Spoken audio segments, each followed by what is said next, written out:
We've had an absolutely fantastic Ostmine conference. Over 1,200 delegates. We've had a world-class lineup of speakers and exhibitors who were part of this event.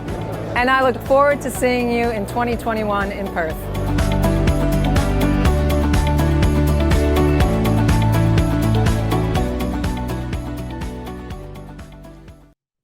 Well, hello, everybody.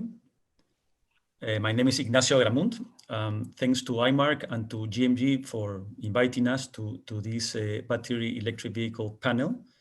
I have the honor of being the moderator of this panel. And just briefly about myself, I am the innovation manager for Buenaventura, which is a mining company down in Peru. We basically are a precious metal company, 67 years of experience, of history, sorry, and we also are doing base metals, copper, zinc, lead. And please, I would like to introduce the rest of the panel. We have two persons, Brian and Maarten from OEMs, and Gonzalo from Codelco, which is a big mining company down in Chile. I will let each of you please say a few words. So probably, Gonzalo, you can start. Okay. Thank you, Ignacio.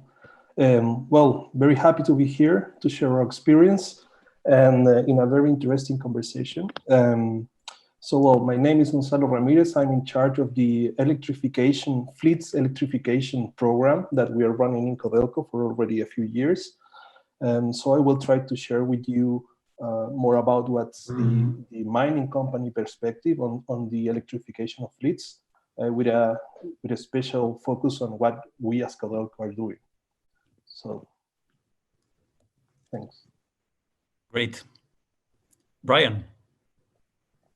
My name is Brian Huff. I'm the Vice President of Technology for the Artisan division at Sandvik. And Artisan started in battery equipment about 10 years ago.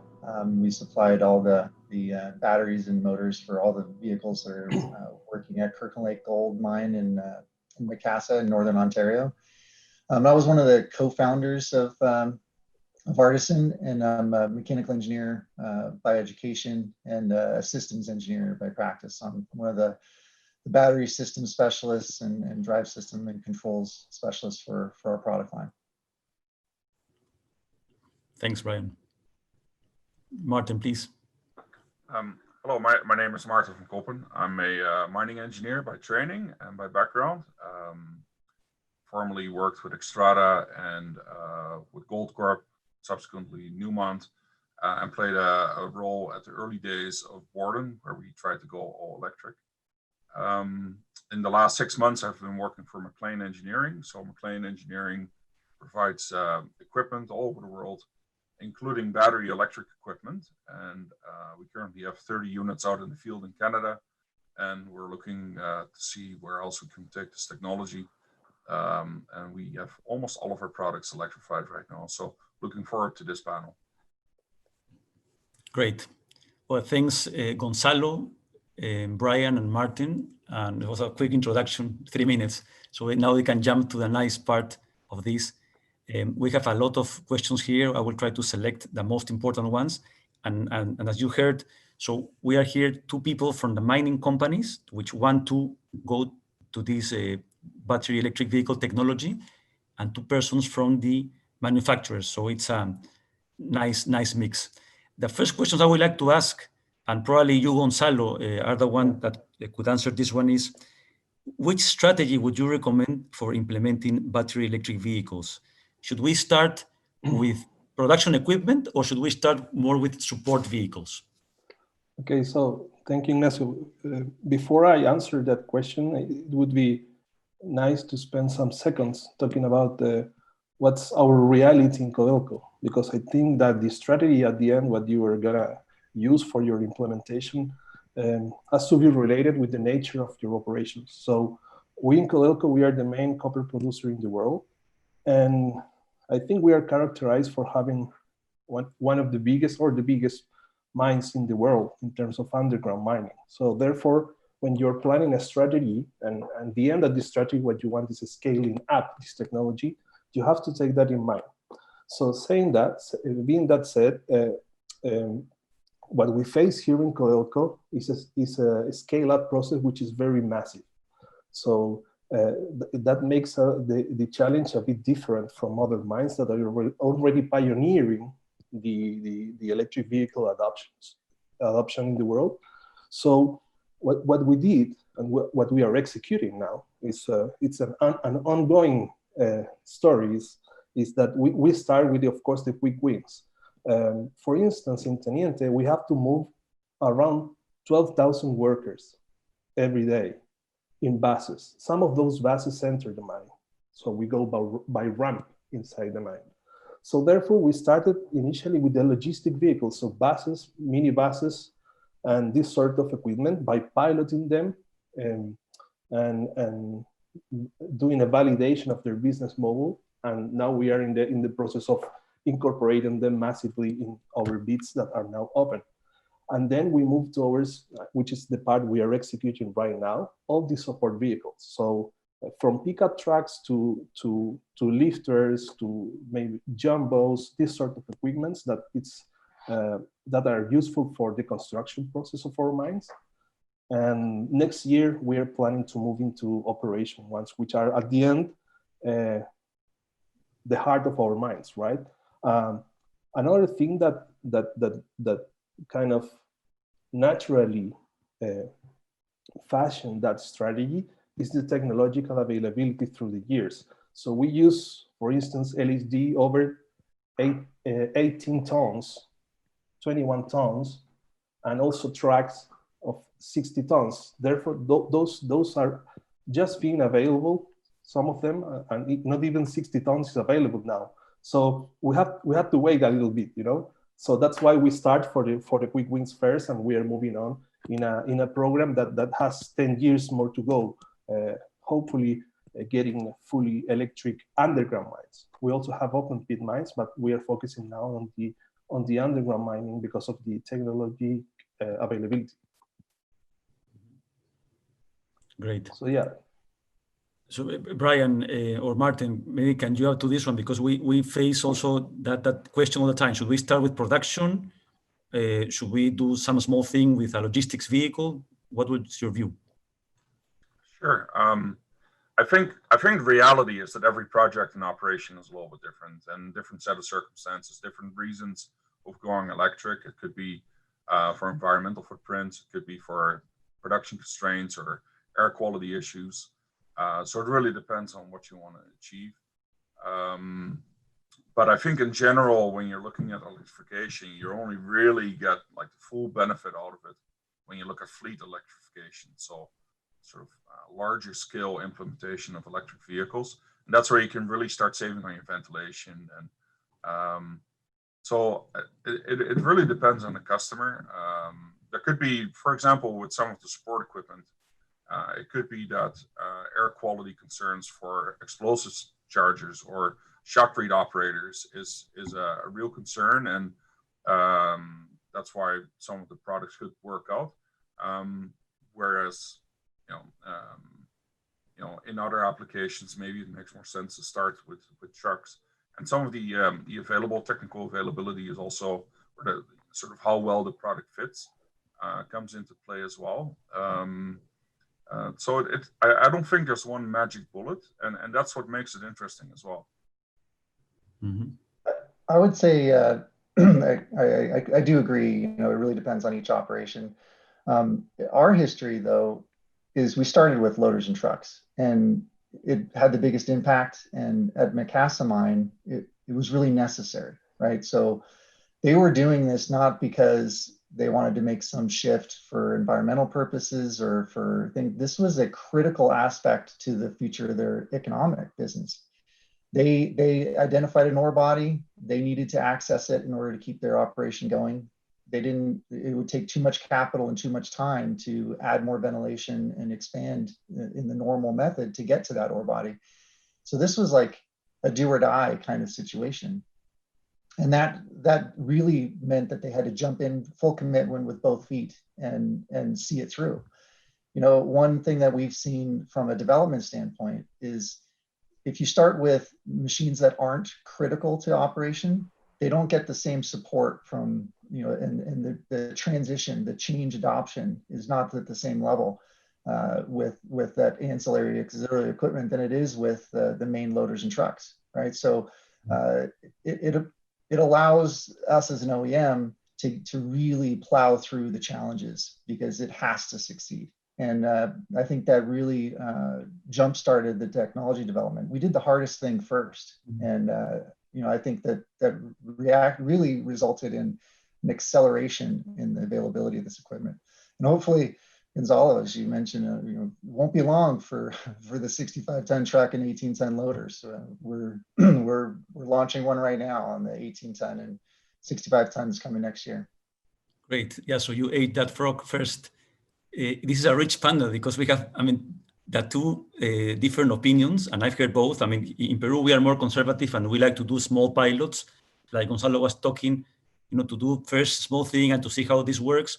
I did talk to a Canadian engineer who had worked at Macasa and I think as well to Borden, and he shared your view, Brian. He said, Ignacio, for your new mine, because Buenaventura is about to start a new mine, is a 3,000 ore gold underground mine. And he said, if you are starting a new mine, I recommend that you go full electric so you can really have savings in what you said, in ventilation and cooling if necessary. Then the business case will be really, really strong. Don't mix, diesel and for a new mine, diesel with electric or battery operated, because then you will not benefit fully from this.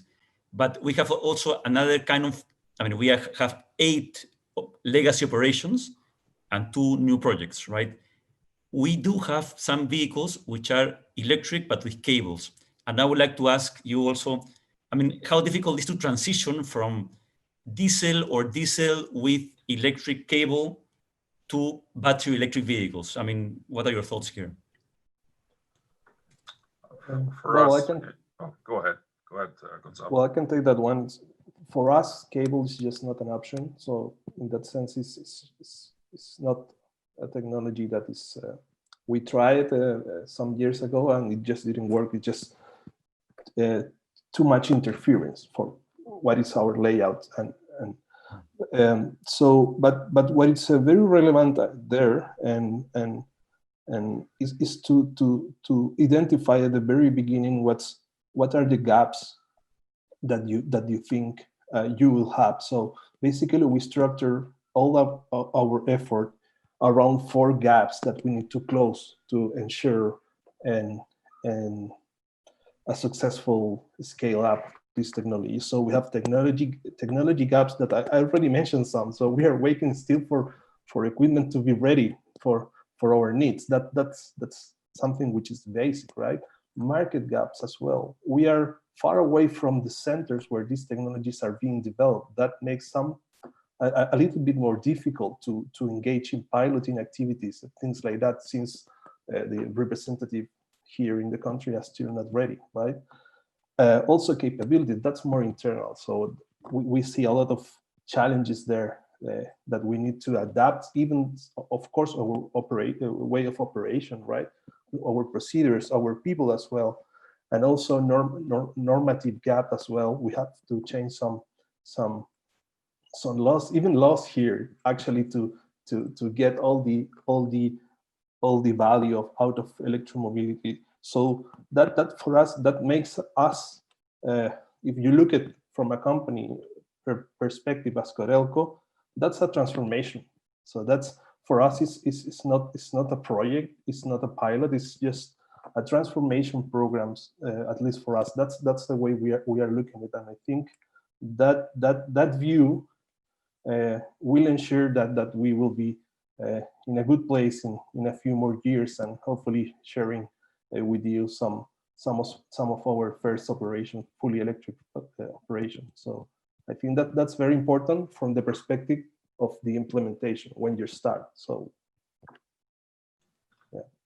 Maybe on that note too, in order to make adaptation easier, MacLean adopted this philosophy of carrying the charger on board of our machines, at least to make it easier to implement. So with our machines, let's say boom trucks, transmixers, they move around quite a bit. But then as part of their job, they also need to be in one spot, let's say for a boom truck to unload. And so when you have to charge your onboard, and all you need to do is plug into a jumbo cable to charge while you're doing meaningful work, is a key part of our strategy in making sure that you don't need trailing cables and you don't need to take downtime to charge a battery. So that makes it another reason to maybe consider utility vehicles to electrify, that you don't need to take that downtime. So yeah, that's, and then of course some of the machines that are typically already plugged in to operate, like bolters and sharkweed sprayers, they can charge up while they're operating. So that's not an issue either.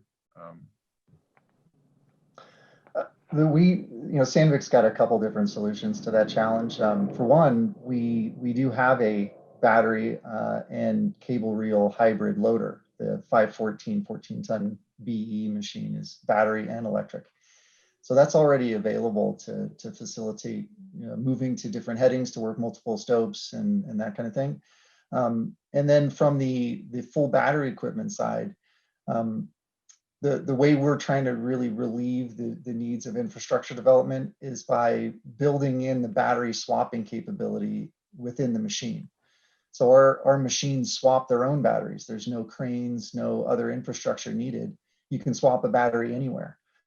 So even if you were really working in a very remote location, you could have a battery brought to the machine, or you could carry the spare battery in the bucket of your loader, drop it off, keep working, then swap batteries mid-shift. And for the loaders, they operate 4 to 5 hours on a battery. So you can get through an entire shift on those two batteries. And that's really what, the way we've tried to approach minimizing the infrastructure impact.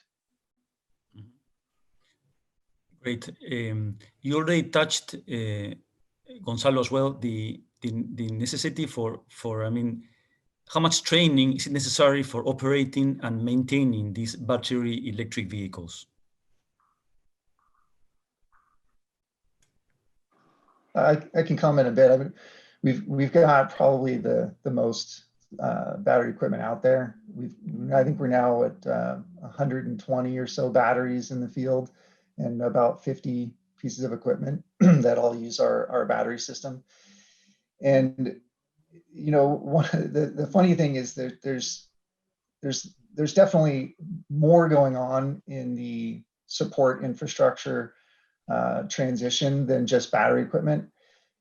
Everything is going towards instrumentation. Computer-based diagnostics are now the norm for even diesel-powered machines. And it is a real transition for the technicians to make that shift, right? It's no longer pure mechanics with just wrenches and voltmeters. It goes further than that. You have to have the ability to take data logs and process them and analyze failure modes and things like that. It's a different world, and it's not isolated to battery equipment.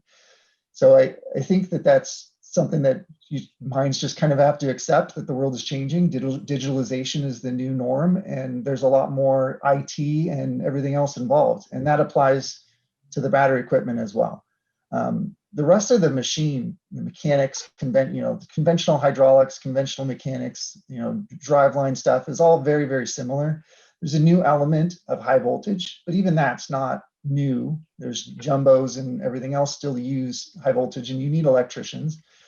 So it's a bit of a shift, and there's more reliance on electricians, but it's not that different from the modern diesel machine. Right, but I do know the experience of, there was one machine, a loader operated in Peru in a mine called Atacocha, which is at 4,500 meters above sea level. That is close to, I think, 15,000 feet, or I don't know, 17,000 meters is quite high. And I did hear, it was one of your competition, right? It was not Artisan or Sandvik, it was not MacLean. And they did say that the people had to be trained and retrained because of the cycle. People were used to drive diesel, and if they, push the machine, they basically didn't know how to operate this machine, and they couldn't really deliver the full cycle. So there's a component of training, right? There's a little bit of operator training that takes place, and sometimes you need to plan out your shift in a little bit of a different way than you would with a diesel piece of equipment. But I think it's fairly minimal. And I think also once you have a couple of shifts on an electric machine under your belt, like it's pretty intuitive on most machines anyways, that like, yeah, there's a learning curve, but I don't see that as a major stumbling block for operators. And then for maintenance, the remote or sort of that increased complexity or sophistication and then data on board is also an opportunity for example, for remote support and for remote diagnostics to help out technicians on site. So it's a little bit of a double-edged sword, I would say. Right. So that being said, working at 15,000 feet above sea level, if you use diesel engines, that the power loss is huge, whereas the electric is the same, right? So this is a huge benefit from those machines here in Peru, which we have our mines quite high in the Andes. And then on top of that, no impact at all. Yeah, I was going to say almost no impact at all on performance. I mean, there's a slight cooling effect, right? You have thinner air effectively, so there's some reduction in radiator cooling performance, but typically we're so overdone on cooling anyway that you're not going to notice any appreciable difference in the operation of the machine. What about the safety? Because people also always ask, how safe are the batteries regarding fire risk? Down there at 2,000 meters deep in the mine, if you catch a fire in a battery, how safe are these batteries? That is a bit Who wants to go first? Yeah, that's a bit of a. Oh, maybe Gonzalo. What's your thought on it? Well, we still don't have much experience on that, but from our perspective is that we don't envision much risk on that of what we already have there with the diesel machine. So it's a matter from our perspective, and it's what we are working on now, is some protocols, and to have the right protocols on site and the right measures for managing the batteries, and we didn't see much of a problem there. Of course, you have to use good quality machines. That would be, but we this is what we are usually buying and using. So in that sense, I would like to hear your thoughts, Maarten. I think that probably you have more experience in that. Yeah. So I mean, at Borden there was a fire of a battery, and it will take a while to go through all of the exact root causes and all of the outcomes. But having said that, it was a battery that was already identified to have an issue. And I think, if anything, what you want to take away from this is that early detection really is the prime risk mitigation in this. So compared to a diesel tank, where you have no data, batteries have an abundance of data, or most batteries do, at least certainly ours does. And there's a lot of monitoring that goes on for overcurrent protection, for temperatures, for voltage imbalances, and all of that good stuff. And you can set up those thresholds for early detections and fault notifications, so that you have a heads up. In the case of the fire that we had a heads up of about a week before it caught fire, which it caught fire on surface, not underground. So that's the first one, and then certainly making sure that there's a robust design that is not just done in someone's basement, but rather, just solid work, and having that support from a more mature OEM is very important as well. And I would also say that the data link to get data from the machine to the OEM, so you have a second set of eyes on your machine, it's just very helpful as well, because for our solution, for example, if we have real-time sort of connectivity, if there are any fault notifications, you get them at the same time as we do. We got technicians immediately looking at it, assessing the severity, what's going on, and supporting technicians on site. So I think those are some of the key things when it comes to fires in a battery. And then, of course, you want to consider fire suppression for systems around the battery. So if there's an external fire that's similar to the diesel engine, really, that you got measures that you can take to make sure that the operator can safely retreat. This is, I'll say this too to start. Like, this is one of the most commonly talked about subjects in the Global Mining Guideline Group meetings and everything else. The new guideline is going to be addressing this in more detail. There's been a lot of real good discussion between OEMs, sharing notes and discussing, what the right level is for these designs. And the way Sandvik looks at this is that there's kind of two methods for fire protection. One is to try and avoid it in the first place, right? And I think Maarten is illustrating that, monitoring, careful diagnostics, troubleshooting, making sure that there's training, people recognize what to do when you see certain fault conditions arising and how to get ahead of it, right? The other side is to make sure that whatever happens is contained. And that for us is our focus. We use a chemistry that's less volatile. And we focus on that containment aspect, right? We've actually had fires in our battery packs, but no one really hears about it. In fact, the operators didn't even know about it because the fire stays inside the enclosure.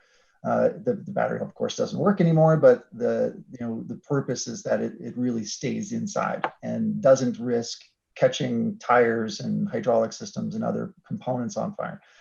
And so we have internal fire suppression in the battery to put out flames inside and that kind of thing. And really, again, a core thing about the volatility and rate of combustion of the materials that we use is a key aspect to safety. And that allows us to sort of achieve that containment in the system design. Great. Well, one more thing, maybe, just to compare that back to the diesel. With the diesel engine, a lot of the fires start around the exhaust system and hot parts, and that's of course something that is taken away with an electric machine. I mean, there are really no parts that get up to temperature very much. So, that's another way to look at it. I think, in all reality, that battery electric machines have lower risk of having something catch on fire. So just to put that into the context of one against the other. There's definitely more fear of the unknown, the fear of the new in this situation. I would say from a big picture standpoint, yeah, there's always been flammable materials in machines underground. The tires are the worst, in my opinion. Lots of energy, lots of really toxic exhaust gases, or from the combustion of those tires. That's in our mission is to make sure we don't catch the tires on fire. We'd rather the battery burn completely and keep the tires from catching on fire. Great. No, so, well, as you said, when people doesn't want to go for the unknown, they start to find all sorts of excuses, and I think this is something that needs to be addressed with protocols and issues. We have less than 2 minutes left. I would like to wrap up. I mean, each of you, please wrap up this, and probably there are many questions how or which is the expected life of batteries, but I would rather focus on something more like broad, like how to convince the top managers that this is the way to go. How would you say this? I think that most of top managers are already convinced. I think you have to set up a good strategy, as I said, and what's important, I would say, is collaboration. I think I would like to remark that. And I had the opportunity to went to Canada, to Sudbury area, where is one of the main areas, which is this technology is being already used for some years. And what you can see there is the collaboration that is happening within the suppliers, OEMs, right, and mining company. And I think that's an invitation I want to make to OEMs to go to South America. We already have some goals there that we want to go to this electrification path in the following years, and that would be I think a closing remark I would like to say. So you're very well invited to join us in this very interesting and challenging path, which is the electrification of our fleets. I'd like to say one quick thing. This is one of the rare instances where a technology shift includes safety, production, performance, as well as economics, right? This change makes you money, makes your workers safer, and gets you more tons moved. I mean, there's really minimal drawbacks, and it's not as hard as a lot of people think it is. You know, it's something you can commit to. This technology is ready. This is not new. It's relatively new to mining, but it's not new. And I think that acknowledging that it's not a science experiment, this is real product doing real work, and you should just go for it now. And then in addition, our experience is that if you ask any operator who's been working with an EV unit for a while, that they typically don't want to go back to diesel. And so I think that's a real true testimony. Certainly the collaboration is really, really big for like GMG or even one-on-one or between mining companies. I would love to come to Chile. I think it just makes a lot of sense. And at the end of the day, it just allows people to work in a healthier environment. That's on top of all the other benefits. I think that's the one that stands out the most, that we can provide a healthier work environment for people working underground. Great. Thanks, everybody. I will be in touch with all of you, Maarten, Brian, and Gonzalo. Thank you very much. And thanks, IMARC and GMG for inviting us. Thanks, everyone. Gracias. Bye. We've had an absolutely fantastic Ostmine conference. Over 1,200 delegates. We've had a world-class lineup of speakers and exhibitors who were part of this event. And I look forward to seeing you in 2021 in Perth.